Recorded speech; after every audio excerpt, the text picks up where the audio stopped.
This is the Storypunks podcast, the show where we talk about all the punks, so steampunk, dieselpunk, cyberpunk, and all the other punks. Today is episode 40. This is a continuation of my discussion about K.W. Jeter's steampunk classic, Morlock Night, and I'm speaking with Dr. Mike Perschon, who's also known as the Steampunk Scholar. So if you missed episode 39, please start there because it will make a lot more sense. And I'm just really excited to jump right in and continue with the conversation.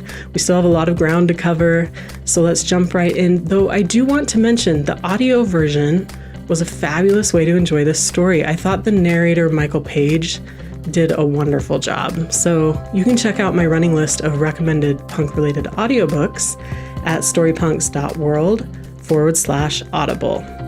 So with that, let's get right back into this discussion. Again, I'm speaking with Dr. Mike Perschon, the Steampunk Scholar, about K.W. Jeter's steampunk classic, Morlock Night. So, okay, we've talked about world building. We've talked about steampunk as a term. Now, Mike, do you mind jumping in with character? Did anything stand out for you when it comes to Morlock Night and the character lineup? Yeah, it was this shock and surprise that this was a novel. You already mentioned this, that this was like King Arthur and Merlin. And it was funny because people kept telling me like steampunk is serious science fiction. And then I picked up this and I was like, this is marginally science fiction. And then there's a whole lot of fantasy going on, and not just any old fantasy, but really, really white, really rah-rah Britannia. Yes. Woo-woo Christendom, fantasy. So, I mean, we're going with Arthurian legend here. And there's a reason for this. It wasn't Jeter getting up one morning and going, I'm going to write about Arthur. It was because he and Powers had been tapped, or they had applied to write for a series that was going to look at Arthur in all these different time periods. And Jeter said, I want the Victorian period. And so that's how this book, the genesis of the idea came about. But it is shocking because, my first steampunk conventions, I was going down to San Francisco and hanging out with all these, for a prairie boy from Alberta, it was, wow, this is really cool. We don't have anything like this back home. At least we didn't back then. And then, going and reading this book, and I'm like, there's a serious dissonance here because the steampunk subculture is not going rah-rah Britannia, and it's not going rah-rah Christendom for sure. And then you've got this seminal text that isn't just. It's not even doing it in a satirical way. I've heard people say like, well, Jeter's a satirist, so clearly Morlock Night, he's being satirical. And I'm like, that's not satire. I know satire. It didn't. It was weird because I kept wanting it to be. I think because I've read so many other satires and stuff, yeah. I kept thinking it was, but it really wasn't for me. Yeah. It's this, and even the lead character, like this is how I would, when you said talk about character, we've got this guy named Edwin Hawker, and he's the worst sort of, I want to say the worst sort of, but and Jeter says he actually creates unlikable lead characters. But Edwin Hawker is this guy who's got money from his dad, and he can just go and do whatever he wants. And he doesn't actually have to hold down a job. So he's not really doing anything important. And then it turns out, here's the spoiler, that he's the latest incarnation of King Arthur. And he rises to the occasion, of saving Britain. But if this was a steampunk novel in the way that second wave steampunk was about, he should have been a woman, should have been a person of color. The number of things he should have been a dock worker. A gutter snipe, yeah. Yeah, because even that is more true to the Arthurian mythos of this lowly squire, a person who carries crap around for the night, being the one who can pull the sword. So maybe he was punking the myth. Maybe. I don't know. I don't think so. I wouldn't want to dig. No, I would not want to dig that far. Because people have tried to do that with his other book too, with Infernal Devices. And I'm like, I think he's just being goofy. Yeah. Just having fun. Yeah. And I think he's doing that here too. It was just so strange to me because I felt like this book had stronger resemblance to the last book in C.S. Lewis's. C.S. Lewis wrote these sort of science fiction books before he did Narnia. And the last book in that series has like Arthur coming back to Britain and all this stuff. And I was having flashbacks to reading Lewis. So. And then there was some mention of, is it, I always get this title wrong, but is it a Connecticut Yankee in Arthur's court?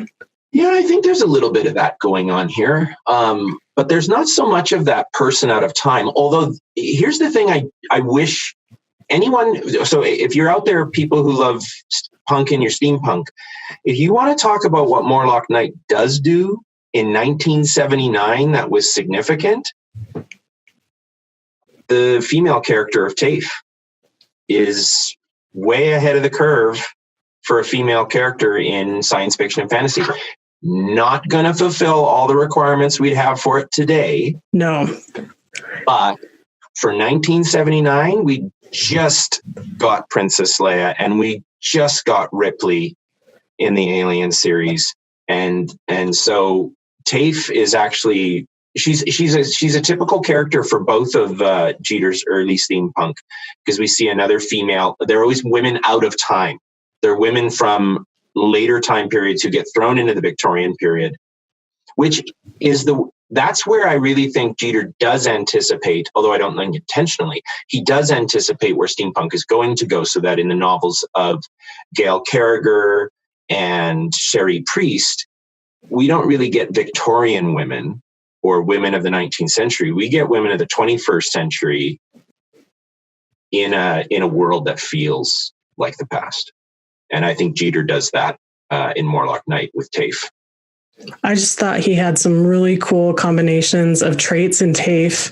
I loved how, I think it was, I can't remember which character, but I'm going to assume it was our Arthur himself, who said, she's my Amazonian companion. Yes. And then she's also, he describes her as like, she's always pretty quiet. She's always pretty pensive and stuff. And so that was kind of a cool mix. I really enjoyed that in her character. And I thought she was just great.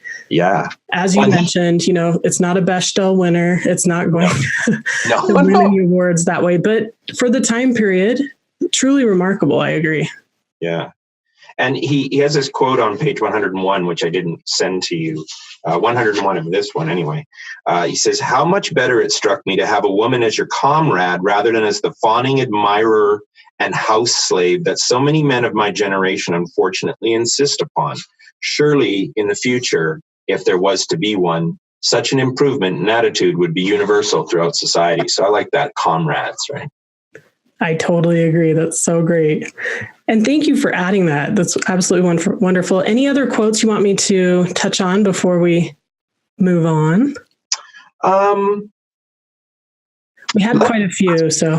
let's put up one of the ones. It doesn't really matter which one you do. One of those big ones, like "Did I live and die all those times" would work, or "There is a certain spiritual power," would reinforce some of the stuff we were just talking about. Yeah, absolutely. Here's the one about power. So, "There is a certain spiritual power," he said quietly, "inherent in the English blood and soil, an embodiment of the highest Western values." So there is the,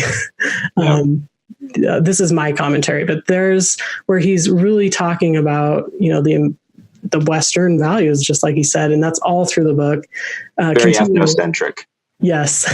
Continuing, "This power, of course, gets perverted or eclipsed from time to time. A lot of this jingo nonsense in the name of empire isn't much of a credit to the English race, but still, it's only a temporary lapse of memory. The power remains, however tarnished or neglected it becomes. And I have, shall we say, an interest in preserving that. For if it should die, the world would darken and lapse into brutishness." Right there, it's like if we lose Britain, we're screwed, right? If we use, and not just Britain, if we lose Britishness, then we're screwed, right? This sort of essentialism around Victoriana in some ways. Yeah. And I kept waiting for him to, like, when he writes, a lot of this jingo nonsense in the name of empire isn't much of a credit to the English race. And I was like, here we go. And I thought, this is it. This is when he's going to do that thing that everybody's been telling me this book does. And then he doesn't. Yeah. He's like, oh, we just screwed up for a little while. We'll get back to it. Right? Yeah. And this is where it was points like this where I thought it was going to be satirical or, a comment against this character's ideas, but and then I also really thought within myself, well, it is an Arthurian legend. Arthur was definitely all about Britannia. You know what I mean? So I don't know if it had to be written that way, but it was, I hate making statements like this because it always sounds like an excuse. And I know people say it's not an excuse, and I get all of that. But it really is the kind of fantasy we saw being written in the 70s and 80s. And what I like about it is that that it's like that is that it demonstrates something that is still true about steampunk, which is that it's not one thing.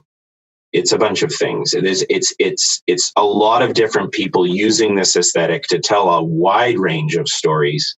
Whenever I hear somebody say like steampunk is a genre, or they talk about consistent steampunk motifs, I always feel like I wish I could turn into that meme of Gene Wilder as Willy Wonka and lean back and be like, go ahead and tell me all about it. 'Cause I'm dying to hear what these consistent motifs are, 'cause I haven't found them.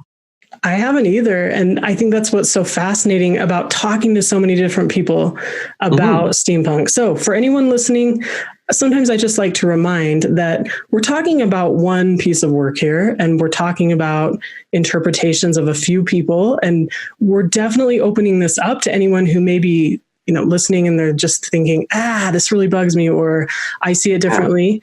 Even if it's after this live recording, you can always go to the social media posts where I'm posting these episodes and give your 2 cents. That's what's so cool, because there is no, in my opinion, there's no set answer to some of this stuff. So feel free and open about that, I hope. It's a conversation. Keep going. Sorry.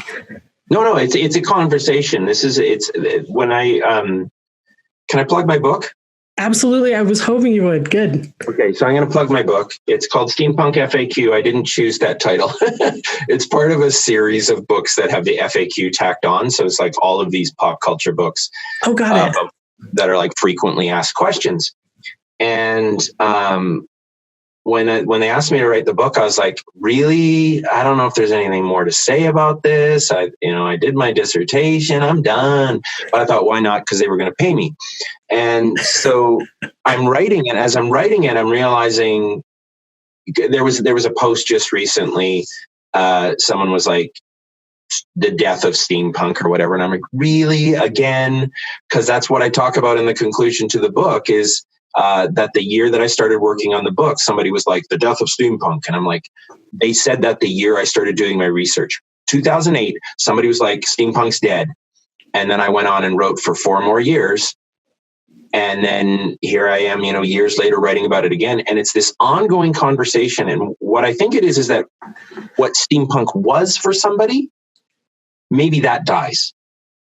But what steampunk becomes as new people appropriate it and new people come in and go, I want to try this out, it changes.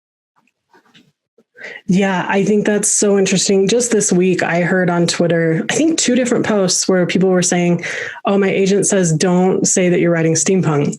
Say that it's something else, or, don't write what you're writing or some version of that. And I was just like, I'm not sure. I mean, they have a totally different seat on the bus. So I'll listen to that, but I don't hear it when I'm doing the interviews and stuff. Well, this is Arabella of Mars, David Levine's Arabella of Mars. And the back of the book, it just cracked me up. You can't find steampunk anywhere in the blurbs. It was like, they were like, no saying the S word. But you get Arabella of Mars is the delicious love child of Jane Austen, Patrick O'Brien, and Jules Verne. And then a little bit further down, shades of Jules Verne. All you have to do is just throw in Jules Verne, and everybody's like, it's the secret. It's the secret password now. Don't say the S word. Speakeasy. Yeah, exactly. Totally. What's the password you want in? Jules Verne. Got it. I like that. That's good. Okay. So there's this quote I definitely want us to get to. Yeah. Let's do it. And I have been looking at the comments. I'm so sorry to those of you. It sounds like some people can hear Mike's audio, some people can't. But once again, we are recording this, so you'll be able to get a recording. Thank goodness. This was just a very funny quote to me. So here we go. I believe it, announced Tafe. I can't see. Sorry, complacently. There we go. That, my dear, said Ambrose, is because you grew up in a rough and violent world here. Just managing to live from day to day is easily considered a miracle. You are able to accept the truth no matter how astonishing it's guised. Whereas our friend Hawker here is steeped in the overweening rationalism of his time and could mentally dismiss a mastodon in front of him if it happened to be wearing the wrong school tie. And I loved that because it's just hilarious, actually. But it's really go for it. It reminds me of, I don't know if you've ever watched Korean film, but Korean movies don't go for one tone.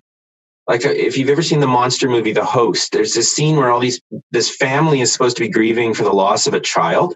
And all of a sudden they start falling all over each other in this very slapstick way. And you're like, am I supposed to laugh here? Because this looks like it's a funeral. And that's how I feel when I read Jeter. And that's how I feel when I read Blaylock. Not so much Powers, but Jeter and Blaylock very much have there's a similarity of how they'll do this. You have one scene in Morlock Night where the Morlocks are eating people. Right. So there's like, here we go, cannibalism. And then there's going to be this joke, like this one about a mastodon wearing the wrong school tie or whatever. And it's just, it's part and parcel of how they write. There's way more humor in Infernal Devices, I find, though. Morlock Night. Yeah, and it's really fun. You can tell that Jeter is making fun of Hawker's character. Yep. And there were definitely themes of class. There were themes. I mean, obviously that was really alive and well in the time machine itself, right? So the MOI were one class and, the Morlocks were another class. And I feel like he's taken that seriousness and he's poking fun at it, but it's still his main character. Go for it. Oh, I was just listening to you, actually. Oh, okay, great. I think that's the other way in which somebody can be disappointed in this book. And it's not that I think people should be disappointed in it.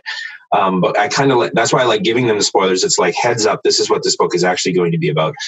Because if you were a huge H.G. Wells fan, and then you came to this and you're like, oh my God, sequel to The Time Machine. Whoa, what a letdown. Because he almost makes a statement about it at the beginning of the book. Like he wants you to just not think about those things.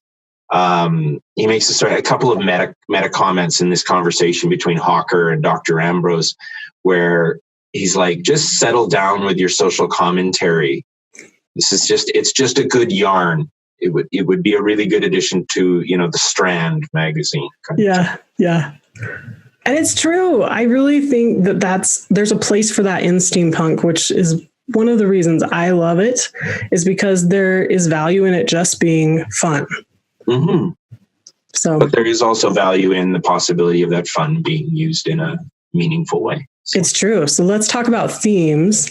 I've already talked about, the class themes. I also thought there was a lot about hidden and shown, a lot of, underground stuff versus what's going on the surface. And then for me, it was really interesting to think about going back to character, going back to Hawker. There was a lot going on with him on the surface, but at his root, he's Arthur. You know what I mean? Right. So I really liked that interplay of theme, world building, character. And there were a lot of really cool moments like that. It's also very consistent with 70s fantasy. I was trying to read some of Susan Cooper's fantasy for children, The Dark is Rising is the most famous one that she did. And it's so typical of 70s fantasy, where you get the mysterious figure who walks in and speaks cryptically. And the lead character just is always like, could you just say what you mean? Like, just tell me what's going on. No, it will be revealed, all this kind of thing, right? That humor, yeah.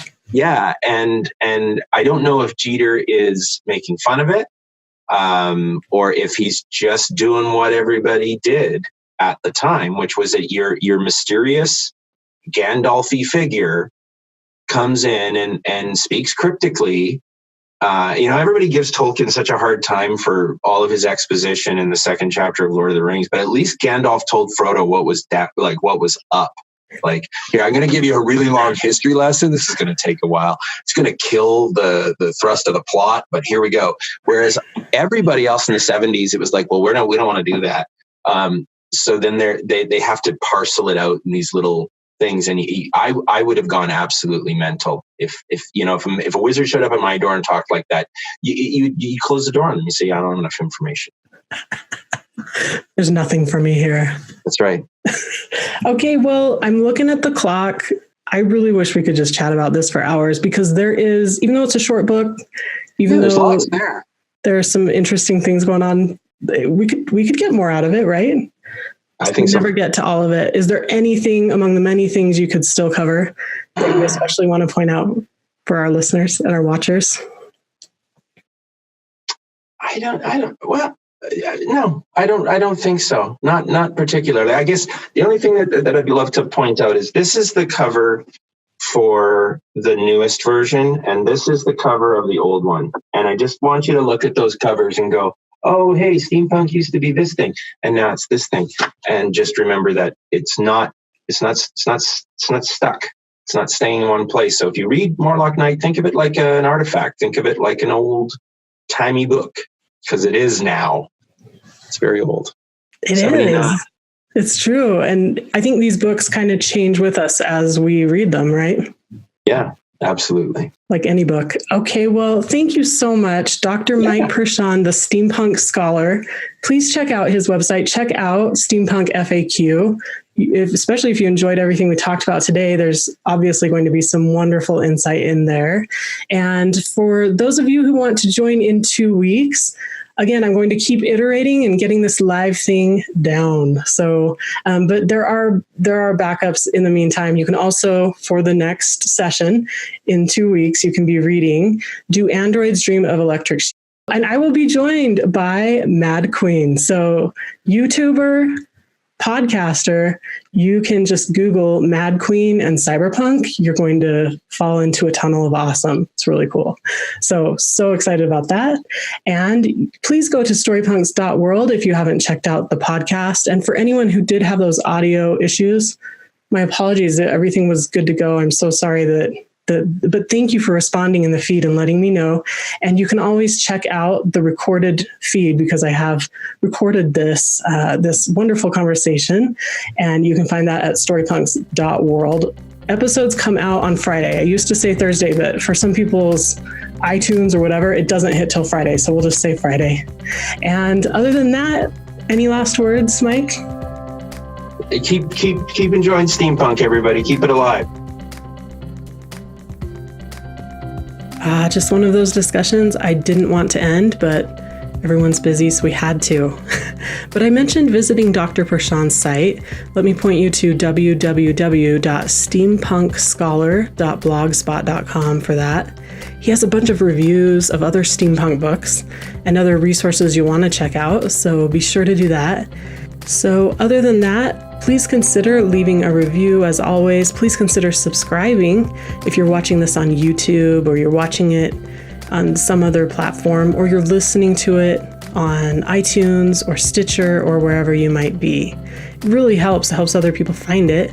And also, I will begin reading these reviews. We've been collecting a few, and I'm so excited because we do have a lot of people listening. So I know it takes just a minute, and it's so appreciated. Please know that you can really make a difference by leaving a review.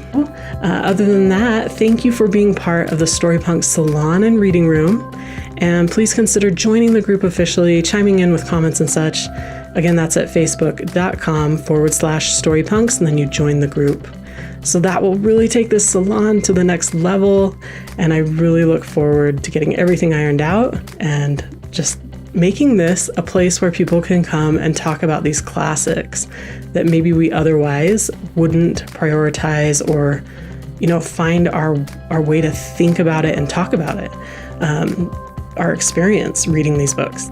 And I hope you have a wonderful week.